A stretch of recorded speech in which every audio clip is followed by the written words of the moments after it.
The most shocking moment came on a hot, dusty Saturday afternoon in the bustling compound of the Face Me, I Face You apartments in Ojulegba, Lagos. Chidi was on his knees in the dirt, his strong arms wrapped around Ada's legs, his body shaking with violent sobs. "Please, Ada. Don't do this. I am begging you," he cried, his voice raw and broken. A crowd of neighbors had gathered, their whispers like the hiss of snakes. And there was Ada, the love of his life, the girl from his village in Enugu, looking down at him with eyes as cold as a deep freezer. She pushed him away with a force that shocked everyone. "Get up, Chidi. You are embarrassing me," she shouted. Then she said the words that would shatter his world forever. "There is no us anymore. I've changed. I am a Lagos babe now. And you? You are still too local." With that, she turned and walked towards a shiny, black Range Rover idling at the compound gate. A wealthy, older man sat inside, watching. Chidi scrambled to his feet, his heart pounding like a drum of war. "Ada," he screamed, his voice echoing off the walls. But she never looked back. The car door closed, and the vehicle sped away, leaving Chidi standing alone in a cloud of dust and despair. What would happen to Chidi now? Would he ever recover from this brutal betrayal? Hello, welcome to the Echoes from the Baobab Tree. Before we continue, if you're finding this story compelling, consider subscribing. We post new African stories every week, and your support allows us to keep bringing you these deeply interesting stories.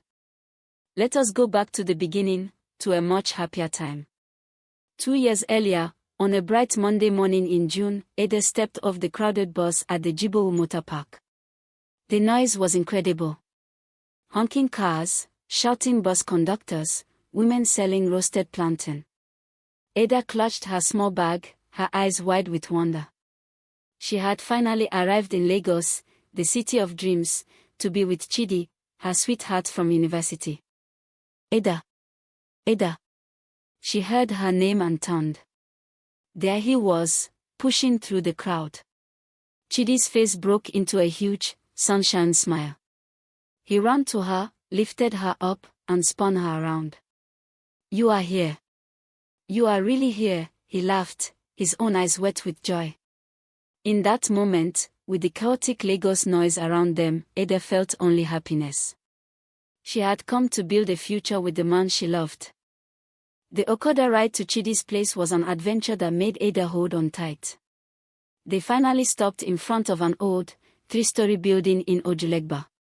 The stairs were narrow and dark. Chidi's room was just one small space. A mattress on the floor, a standing fan, a single cooking burner, and a plastic bucket for bathing. He washed her face, worried. "I know it is small, Ada. But it is a start. I promise." Ada smiled, a genuine, warm smile. She took his hands. "Chidi, I did not come for a big house. I came for you. We will build together. This is our start." That night, they ate bread and beans by candlelight, dreaming aloud of their future. Life settled into a hard routine. By 5:30 a.m., Chidi was at the door for his job as a warehouse assistant in Opopo. Ada would tie a wrapper around her waist, balance a basin of fruit on her head, and walk to the bus stop to sell. Some days the sun was cruel. Some days the rain ruined her goods. But every evening, they would count their earnings, 200 naira, 500 naira, and put most of it in a blue metal box. It was tough, but they were together. Their neighbor was a glamorous woman named Zainab. She had long, flowing wigs, beautiful clothes, and a phone that was always the latest model. One evening, she called Ada into her room. Ada was stunned. Zainab's room had a big bed, a television, and a refrigerator. "Sister Ada," Zainab said, handing her a cold drink. "You are so pretty. Why are you suffering like this? Look at your hands, so rough from carrying that basin." Ada felt a first, tiny prick of doubt. "We are managing," she said softly. Zainab's words planted a seed. Ada started noticing things she had ignored before. The way Chidi's shoes were worn out. How their neighbors with less beautiful faces had nicer phones. One Friday, Zainab convinced Ada to just come out for a little fun. Just to see my sister. No harm. The club in Victoria Island was like another planet. The music was so loud, the lights were flashing, and women in sparkling dresses danced. Men in expensive clothes sprayed money in the air. Ada felt out of place in her simple dress. A tall, well-dressed man named Mr. Bello approached her. "Such a beautiful flower hidden away," he said, smiling. He handed her his card. "If you ever need anything, call me." Ada's heart raced. She tucked the card away, a secret burning in her pocket. Back home, Chidi was waiting, worried. "Ada, where were you? Your phone was off." She gave him a quick hug. "I was just with Zainab." "Sorry." But as she lay beside him that night, listening to his tired snores, she stared at the cracked ceiling. For the first time, their little room felt like a prison, not a promise. A week later, a miracle happened. An alert popped up on Ada's old phone. 50,000 naira. The sender. Mr. Bello. The message read, "For your hair, beautiful. No strings." Her finger trembled over the refund button. But she thought of Zainab's fridge, the club lights, the rough skin on her hands. She kept the money. That decision was a tiny crack in the dam of her loyalty. And soon, that crack would burst wide open, leading directly to that terrible moment where we began, with Chidi on his knees. But the story does not end there. Because later that very night, as Ada celebrated her new wealth in a fancy hotel room with Mr. Bello, a furious and heartbroken Chidi was making a promise to himself in the dark, empty room. A promise that would set a terrifying chain of events into motion. He picked up a hammer, and with tears of rage streaming down his face, he walked toward the blue metal box that held all their shared dreams. With a guttural cry of pain and fury that startled the nighttime lizards on the wall, Chidi brought the hammer down on the blue metal box. The clang was deafening in the small room. He struck it again and again, denting the metal, destroying the symbol of their shared struggle. Coins and crumpled naira notes burst out, scattering across the floor like fallen dreams. Exhausted, he dropped the hammer, his chest heaving. He looked at the money, the shattered box, and the empty space where Ada's bag used to be. A terrifying calm settled over him. The crying was over. Now, a fire was lit. "You think I will break?" he whispered to the empty room. "You think because I loved you, I am weak? Okay. Watch me." Meanwhile, Ada was floating in a new world. Mr. Bello's apartment in Lekki Phase 1 was everything she had dreamed of. Marble floors, a sofa so soft she sank into it, and air conditioning that made the harsh Lagos heat a distant memory. That first night, he gave her a stack of cash for new clothes. As she lay in the oversized bed alone after he left, she pushed Chidi's tear-stained face from her mind. "This is better," she said firmly to the silence. "This is living." Chidi's transformation began at dawn. He washed his face, packed a small bag, and left the room that held too many ghosts.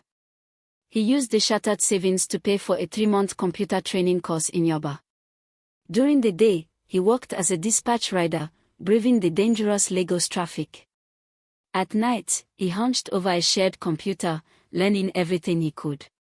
He existed on determination and the memory of his mother's voice on the phone, "A woman who lives during the struggle does not deserve the victory, my son." Ada's life became a glittering show. Zainab became her guide, teaching her how to dress, take the perfect Instagram picture, and flirt for maximum benefit. They went to parties on Victoria Island, their hands filled with expensive drinks. Ada's phone buzzed constantly with messages from admirers. She posted pictures of her new life, #LuckyLife, #blessed, #grateful. She deliberately forgot the girl who sold oranges. 2 years passed. Chidi, through relentless work and a sharp mind, had been promoted from dispatch rider to logistics coordinator at a reputable firm. He moved to a neat, self-contained apartment in Suralaya. He was building, quietly and steadily. One day, a kind, diligent woman named Amora joined his office as an accountant. She admired his work ethic, and they became friends. She had a gentle smile and asked for nothing. For Ada, the glitter started to fade. Mr. Bello's visits became less frequent. He would arrive late, give her money, and leave quickly, always checking his phone. The gifts felt less like presents and more like payment. The beautiful apartment felt increasingly empty and lonely. She started having nightmares of falling from a great height. The shocking blow came on a rainy Tuesday.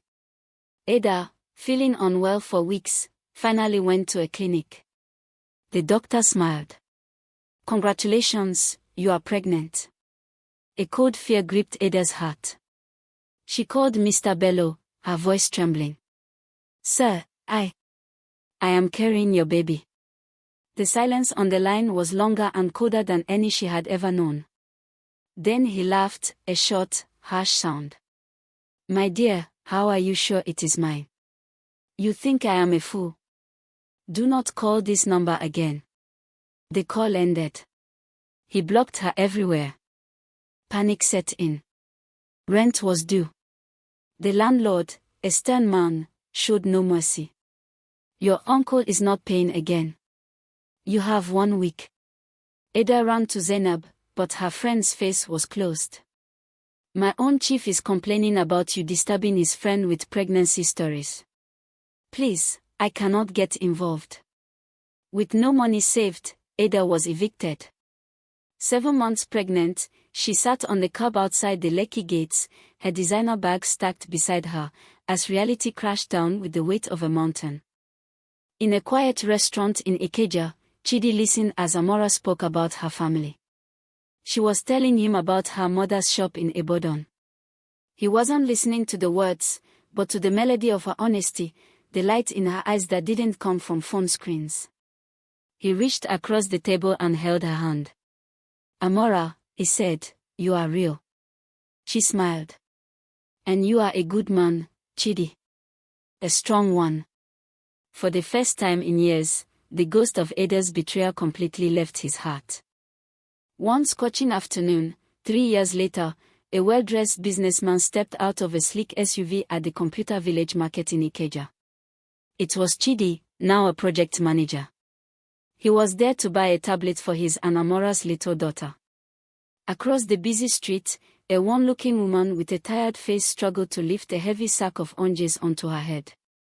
On her back, a small boy slept, tied securely with a wrapper. Their eyes met. It was Ada. Time seemed to stop. Chidi saw the hardship etched into her face, the familiar struggle in her posture. Ada saw the success in his posture, the peace in his eyes. He gave a slight, slow nod, a recognition without warmth, a closure without words. Then he turned and walked into the market, towards his future. Ada adjusted the heavy sack, tears mixing with the sweat on her cheeks. She whispered to her sleeping son, "Emeka, my child, let us go home." She walked slowly in the opposite direction, carrying the weight of her choices, finally understanding that the easiest road often leads to the hardest destination. The city buzzed around them, indifferent, having taught its brutal, final lesson. Thank you for watching. Don't forget to leave us a like and subscribe to our channel.